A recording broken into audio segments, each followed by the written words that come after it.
Story 1. Your nurses need to check the location and firmness of your uterus at different intervals for the remainder of your hospital stay.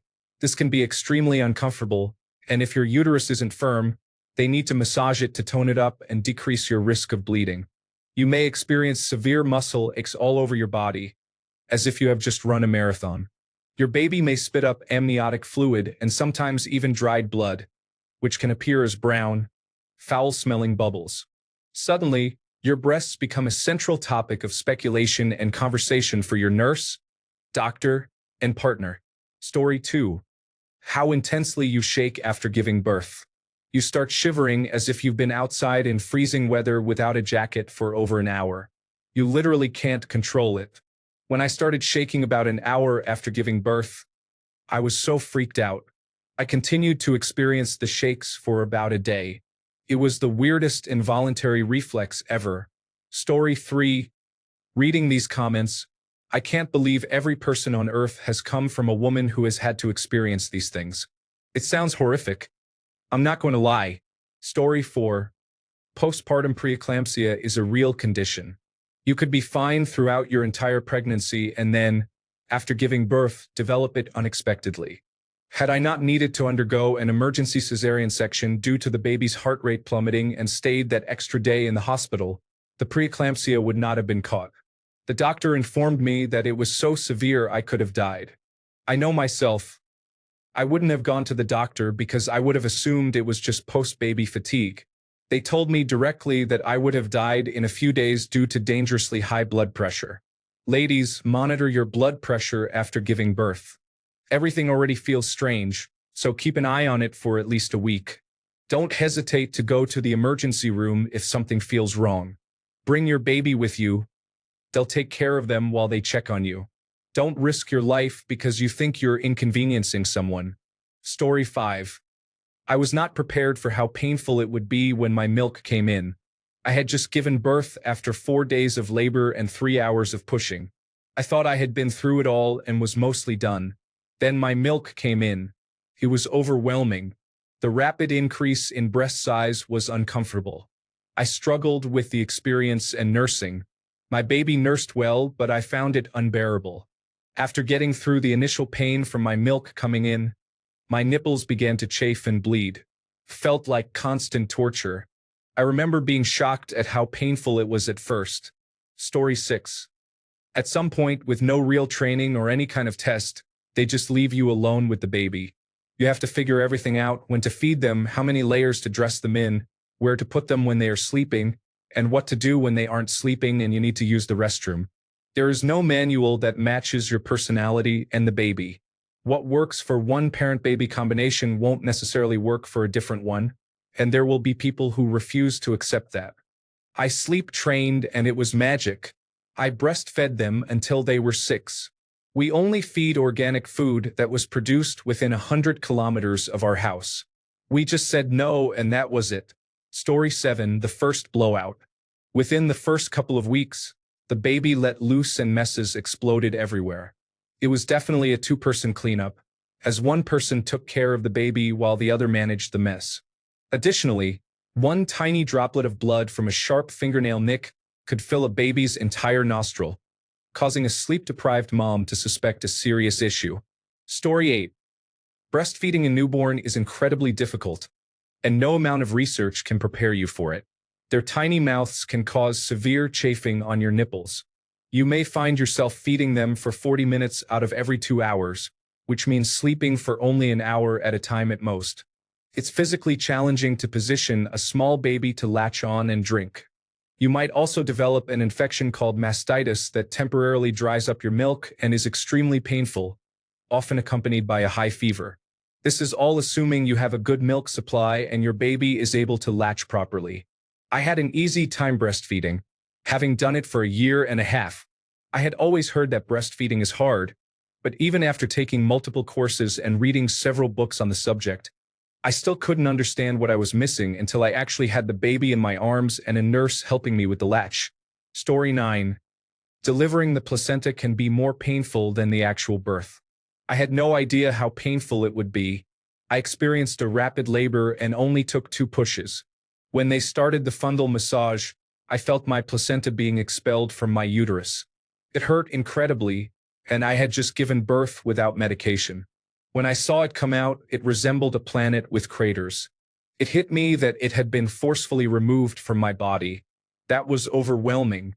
Story 10. Breastfeeding is not an exact science and often involves complex complications that can be challenging. It does not make you less of a woman or a mother if it does not go as planned. The human body is a remarkable, yet unpredictable, entity that does not always function as expected. Ignore any negativity you may encounter regarding this. Story 11. My daughter was stillborn, and I didn't realize that my body would take a few weeks to understand this, as it prepared for breastfeeding. Story 12. Postpartum depression and the doctor doesn't listen to you, telling you it will go away in 6 weeks, all while you're lying in bed, feeling extremely depressed and having suicidal thoughts. The postpartum depression did not go away in 6 weeks. Note, this was years ago and I am still alive. I do not need any additional support. Story 13. Depending on your breast tissue distribution, there is a fascinating phenomenon where your armpits can fill with milk, a situation humorously referred to as pit milk. This is not sweat. It is milk. No one discusses how painful this can be, especially when your baby cannot consume this milk due to low supply, leading to much frustration and wasted milk. Not that I've experienced this phenomenon or can relate to this trauma. For my 2 precious children, each time my milk came in, I felt borderline delirious and experienced flu-like symptoms, feeling as if I was going to die for about 36 to 48 hours. No one really talks about that either. But this is apparently all normal and poses no cause for concern, despite the worrying symptoms. Story 14.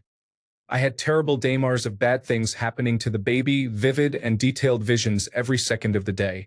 Going down the stairs with the baby brought graphic visions of dropping him. I hated driving for fear of leaving him in a hot car. This was probably related to postpartum depression, but it took me by surprise. In case it hasn't been mentioned, the tearing and stitches can be difficult, especially without much pain medication if you've had an unmedicated birth, leading to a very uncomfortable first bowel movement. Story 15. Not after, but just before, apparently you defecate while pushing. It happened to a friend who had no idea this was a thing. She was too focused on the pushing and the associated pain to care, but was startled when she felt it happen. The nurse just winked at her and cleaned it up. Neither of us was aware that this is very common. Story 16. There's a lot of challenging stuff here, and it's all true, but the first thing you eat after you've been in labor is going to be the most amazing meal you've ever had. Cold toast and jam and a mug of lukewarm milk, and I still remember it years later. Rolling over onto your stomach for the first time in months. Baby farts. Hilarious. I remember being surprised and delighted, thinking no one warned me about baby farts. Story 17. Your hair will start falling out about 6 weeks postpartum. It got so bad that I was sobbing in the shower as clumps of my hair came out, leaving giant bald patches on my temples. However, it grew back quickly. Story 18. Sleep deprivation. During the first 2 years of my son's life, I hardly remember anything because I never slept for more than 2 hours in a row. Story 19. Everyone's experience is very different. My nipples hurt a lot whenever it was cold. I felt extremely tired, unable to walk more than a few yards at first. Even in the first few days after giving birth, I couldn't walk for very long. Story 20. You can gain weight while breastfeeding. I lost my pregnancy weight within 2 weeks, but then gained it all back and more because I was very hungry while breastfeeding. It was frustrating while also dealing with postpartum depression. Additionally, I learned the importance of wearing panty liners after my first cold following childbirth, as I experienced issues with leaking while coughing. Story 21. You may struggle to control flatulence. Following birth, many things are looser and your muscles are fatigued. As a result, you may accidentally pass gas without realizing it. It does improve over time. Story 22. You might not fall completely in love with your baby as soon as they are born. Sometimes it takes time due to various issues such as difficulty breastfeeding, postpartum mood disorder, or a sick baby.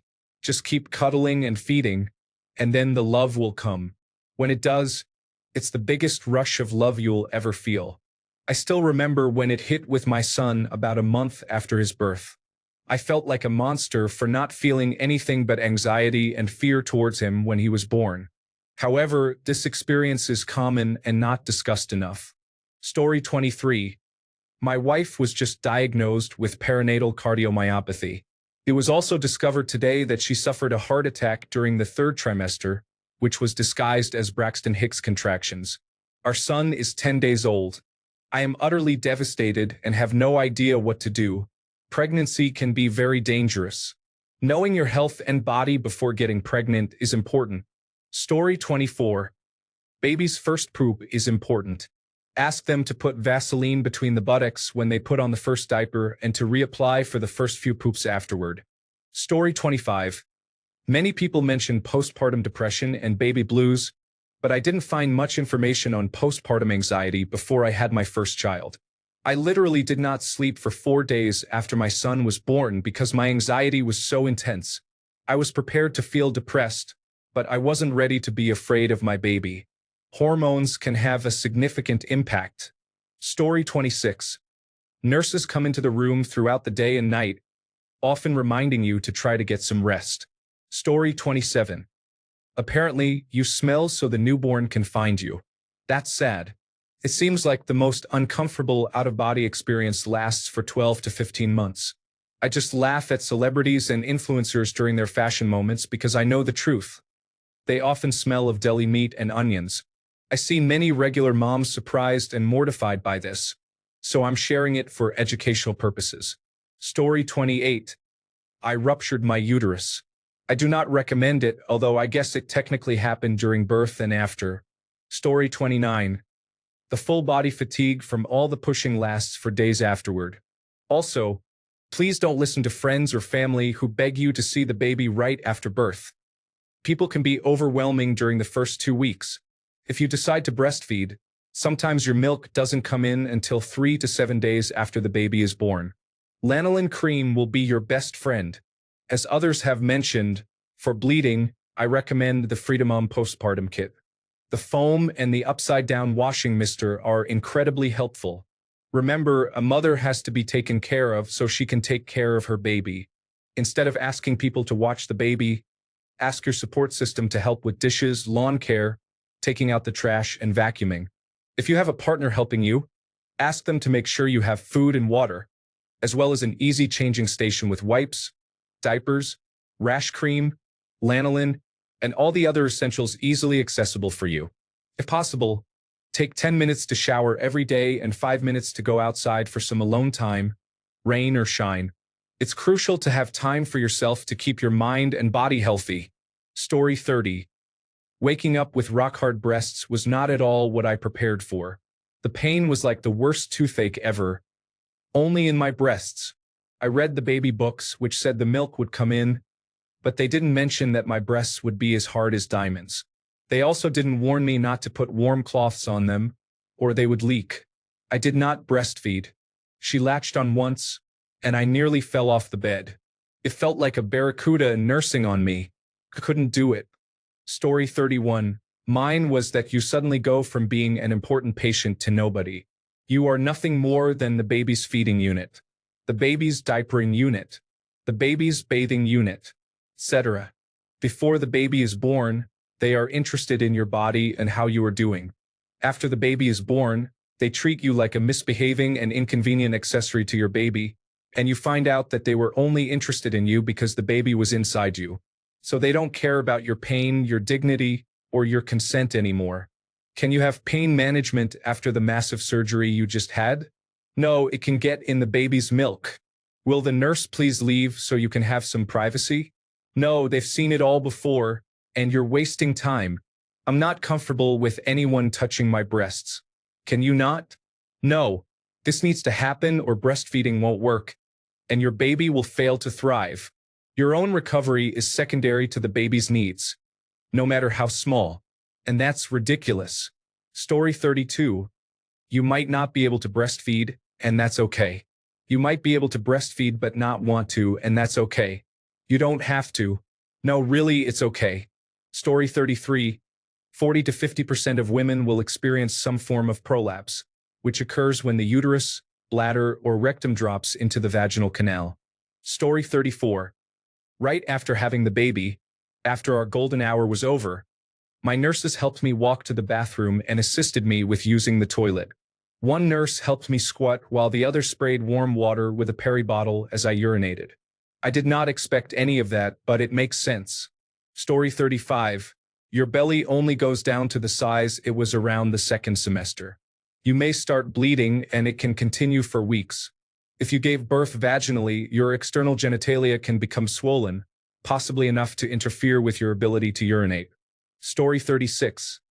You need that sitz bath to soak your vaginal and perineal stitches because they can feel tight and itchy. It is deeply uncomfortable. Story 37. In newborn girls, hormones can sometimes cause them to have their first period, even at just a day old. This happened to my younger daughter. Story 38. A few days after birth, you might be cleaning your private parts and realize your insides are bulging out. I did my Kegel exercises regularly and still ended up with a pelvic floor prolapse. I'm one of the lucky ones, though. After a year of twice-weekly physiotherapy appointments, 5 years later it now only flares up if I run, lift weights, walk too far, or sneeze too much. Story 39. You cannot drive for 6 weeks. Everyone mentions the restriction on sexual activity for 6 weeks, which is not ideal, but it is manageable. However, 6 weeks is a long time to be unable to drive, especially considering the number of baby and postpartum appointments you will have. My first delivery was a surprise cesarean section, so I am not sure if the recovery time is shorter for traditional births. Story 40. Every time I discover something new about childbirth, I am glad that I only use my body for recreational purposes. It all sounds like a horror movie. Story 41. It was crazy. They just gave us a baby. I arrived at the hospital one day after my wife gave birth, packed up her things, and they handed me a baby. We went home with no check on whether we were qualified for this responsibility. Story 42. My hair changed from straight to curly. It's not a huge deal, but it's still odd. It's apparently related to hormones. Story 43. They have to clear the uterus and ensure there are no pieces of placenta left. You essentially have a whole human arm inside you, scraping your uterus. It is extremely painful. Story 44. Some women cannot breastfeed. I tried repeatedly, but the milk just would not come out. All the advice I received did not work. My nipples were cracked and bleeding, and my babies cried almost constantly from hunger. I felt like a failure and was miserable. Do not listen to those who make you feel bad if you have to bottle feed. Story 45. When your milk comes in, the emotional turmoil begins, and you may cry at everything. The other day, I cried because someone said my son's name.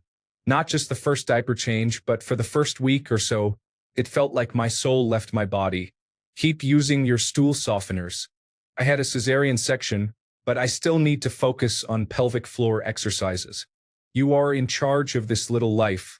You make the decisions, and you should trust your instincts. You might find yourself losing an hour or more just staring at your baby. Story 46. Breastfeeding is exhausting and time-consuming, especially with a premature baby. If you give up, you may feel guilt from lactation experts and medical doctors. Story 47. I'm the dad, but I can share some of my wife's experience. Doctors were worried the placenta was failing, so we were induced early. The baby wasn't ready, and it took 3 days of waiting in the hospital for labor to start. At least I could stay with her during this time. Many people don't realize that the pain for the mother at the start of induction is much higher than if labor began naturally, and it is more distressing for both mother and child. After 9 hours, the baby hadn't moved, and we began to panic, so we had to have an emergency cesarean section. Due to the stress, the doctors were concerned she might go into cardiac arrest. She received 30 seconds of skin-to-skin contact with the baby before I was taken out with our child while they attended to her. I then had 40 minutes of figuring out what to do with a newborn while not knowing if my wife was okay. Thankfully, she was fine, and we had 2 hours in the recovery room to make phone calls and enjoy our son. However, it was 11 p.m. and I was told I had to leave as mother and child were being moved to the postnatal unit. So my wife, who had just fought for her life after a cesarean section and a long induction, now had to spend the night alone, trying to figure out what to do with a newborn. She also developed a rare skin condition as a result, which meant she was on steroids for over a year after birth, on top of recovering from major surgery and dealing with postpartum depression and post-traumatic stress disorder. As a result, she couldn't breastfeed. We're thankful for our National Health Service, but postpartum attitudes are still archaic. If you have major surgery, you're advised to get bed rest for weeks, but after a cesarean section, you're expected to be up and moving within hours. Story 48. One thing that people often overlook is that there are individuals who will genuinely help you if you reach out to them. When you are in difficult situations and unable to think clearly about how to care for a crying baby all day, consider calling your cousin, aunt, visiting nurse, or friend and asking for assistance. They may provide the insightful advice you need, or they might come over and take the baby for a stroll, allowing you to rest. Look for the helpers, as Mr. Rogers said, and don't hesitate to ask for support. Create a list before the baby arrives and place it on the fridge so you won't need to think of requests later. For example, could you please pick up dinner for us on Wednesday? Or, I would appreciate it if you could spend an hour with the baby tomorrow. You will likely be surprised at how many people are eager to help. Story 49. In the event that a pregnancy develops, the infant inherits the man's DNA permanently. Certain infant cells can cross into the mother's bloodstream even after delivery. This is called microchimerism, leaving the woman with some fetal DNA for the rest of her life. Fetal cells also pass through the placenta and reach the womb during pregnancy. Male fetal cells have been found in women's blood up to 27 years after delivering a son. Thus, a woman may retain her baby's father's DNA for several decades following childbirth. Story 50. You know what? I have more things I want to say. People act like the second you see your baby, it's love at first sight. But it's going to be weird looking and goopy, and everyone's going to be oohing and eyeing over the baby. But maybe when you look at it, you're thinking, what is that? Some people do fall instantly in love, but it's completely normal not to instantly feel love, to feel fear, or to feel a disconnect. Your hormones are on a roller coaster right now. You will experience every emotion or none. Do not feel bad about this. It's perfectly normal. The love will come. You're not a bad mother. You don't need this guilt on top of everything else you're going through. You're not going to be a bad mother just because you don't immediately fall in love with a goopy-looking baby. Give it time. Their head just passed through your birth canal, and everything you ever knew has shifted. The changes in your hormones are intense and overwhelming in this moment. Whatever you feel, let yourself feel it. My therapist used to tell me that how you feel is completely natural and normal, simply because it's how you feel. You shouldn't feel any other way, or you would be feeling that instead. Everyone acts like it's magic from the first moment, but they just changed everything in your life forever. Sometimes it takes time, and that's okay. It's okay to feel whatever you feel in that moment. You've got this, mama. Story 51. Also, you might not experience much of what is mentioned in this thread because everyone is different. Some of these make me say, what? Story 52. Lizard baby, green and slimy. I had an infection and child 1 was born covered in green slime. There was no cry. She was whisked away and washed. Then she cried. Luckily, I was in a teaching hospital when a doctor came through with a group of pre-med interns. They asked if they could join, and I agreed. The doctor explained the lizard baby process to them after reviewing my medications. For child 2, I told my obstetrician and gynecologist about the lizard experience. They put me on a different medication. The second lizard was neon yellow. Story 53. People don't talk about postnatal depression enough. I was hospitalized for 5 weeks and am still on medication. I was fortunate to have good private health insurance. Story 54. About an hour after giving birth, I began trembling uncontrollably. Turns out this is quite common. It is your hormones trying to regulate and return to their pre-pregnancy levels. Story 55. You can develop heart problems and chronic illnesses. I experienced episodes of supraventricular tachycardia during pregnancy and developed postural orthostatic tachycardia syndrome. My doctors were uneducated about these conditions and dismissed them as anxiety until my heart rate reached 240 beats per minute 8 months into my pregnancy. Story 56. The possibility of life-threatening hemorrhage and subsequent anemia, but don't worry, you signed the forms for blood transfusion already. Story 57. The smell is noticeable during healing. I had children 30 years ago, and I can almost recall that scent. Story 58. A lot of the items sold for postpartum care target vaginal deliveries versus cesarean sections. There's almost nothing for cesarean section delivery postpartum care. They literally remove your lower organs with a cesarean section. I heard bladders out and was surprised. The real star of the show isn't the obstetrician but the anesthesiologist. Symptoms don't resolve after birth. I was doing my pregnant waddle walk for a little while afterwards. Pelvic girdle pain, symphysis pubis dysfunction, round ligament pain, whatever it's called, it's challenging. I am petite with a narrow pelvis, so my 9-pound baby felt heavy from about 14 weeks on. Get some hard candy to suck on for when your milk comes in. It's breast tenderness multiplied by 10. Labor and delivery nurses are angels who should get paid more. They take such good care of mothers and babies. I didn't realize that there were other mothers and babies in my wing due to the check-ins and support. Personally, it is the greatest feeling ever to be a mom. However, I do have crushing guilt and anxiety that my baby will someday endure a world without me. The newborn stage goes quickly, so don't buy 0 to 3-month clothes. Story 59. I often share this story, but my wife had a cesarean section, and no one informed us about 2 important things. First, they take the organs and place them on a table. If you see it, it can be life-changing. Second, if you sit next to a suction bucket, at some point when they pierce the sac, a significant amount of blood will pour into that bucket, literally liters. I almost fainted several times. The rest of this experience was also overwhelming for me, and I felt terrible for my wife. My discomfort lasted 15 minutes, while hers resulted in months or years of repercussions. I would have reconsidered having a child if I had known everything that would happen. Truthfully, I realize I am too selfish regarding my body. Story 60. No one told me that I could be literally ripped wide open. Nearly 400 stitches, and it felt like I was carrying a brick attached to my body. Worth it. That little one is bigger than me now and would fight a bear for his mother. Of course, the bear would eat us both while we yelled at each other to run. Thanks a bunch for sticking around till the end of the video. Remember to subscribe, and until next time, stay awesome and goodbye.